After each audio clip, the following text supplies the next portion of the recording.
Halo teman-teman, tahu nggak sih kalau ada kasus guru yang katanya mukul anak muridnya sampai masuk ke pengadilan? Perkenalkan, nama saya Fanya Tantri Kirana dari kelas 12 MIPA 2. Jadi kasusnya adalah tentang guru honorer bernama Ibu Supriyani yang dituduh memukul paha anak muridnya sampai terluka di sebuah SD di Konawe Selatan, Sulawesi Tenggara.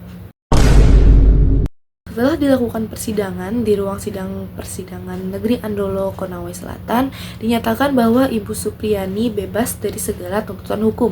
Jaksa beralasan bahwa hal tersebut terjadi tanpa adanya niat jahat. Memangnya awal mula kasus ini tuh apa sih? Nah, jadi kasus ini bermula saat adanya laporan dari orang tua murid tersebut. Orang tua muridnya ini adalah seorang polisi berpangkat Ajun Inspektur 2 bernama Wibowo Hashim. Nah, beliau tuh menuduh Ibu Supriyani ini telah melukai anaknya dengan cara memukul di sekolah gitu ya pada 24 April lalu. Nah, akibatnya dari tuduh Pak Wibowo ini anak itu mengalami luka. Nah, meskipun begitu Ibu Supriyani dan guru lain ini udah bilang bahwa mereka tuh nggak melakukan itu gitu.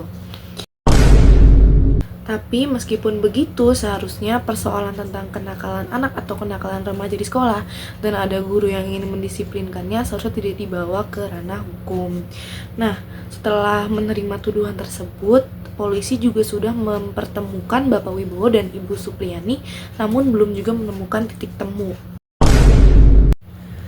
Setelah tidak menemukan titik temu, maka penyidik Polsek Baito lantas membawa permasalahan ini ke ranah yang lebih tinggi atau membawa ke jaksa penuntut hukum.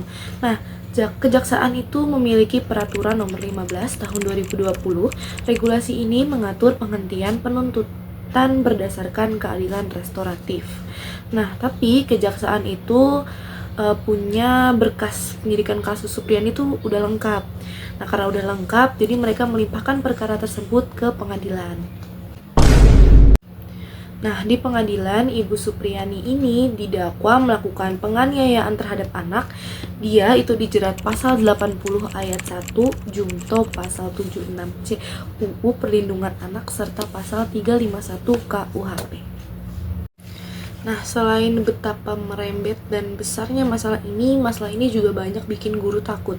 Karena masalah ini membuktikan bahwa kurangnya undang-undang perlindungan terhadap guru. Selanjutnya kita lanjut ke pengadilan. Pada 30 Oktober kemarin, majelis hakim itu menolak dakwaan dari jaksa terhadap Ibu Supriyani.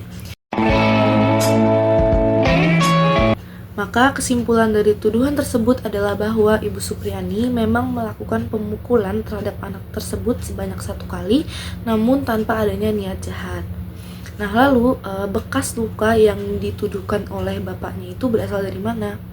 Nah, berdasarkan pernyataan dari wali kelas bahwa anak tersebut itu jatuh ke sawah sehingga menimbulkan luka di bagian paha. Sanksi dari kasus ini adalah Ibu Supriyani itu mengalami tekanan mental karena adanya kasus ini. Kasus ini kan juga besar banget ya.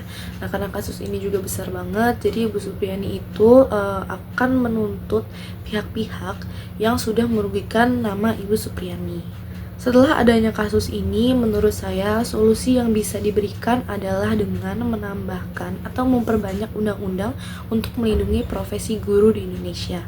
Selain itu juga bisa dengan memberikan kontrak kerja yang adil seperti tunjangan atau asuransi untuk kesehatan.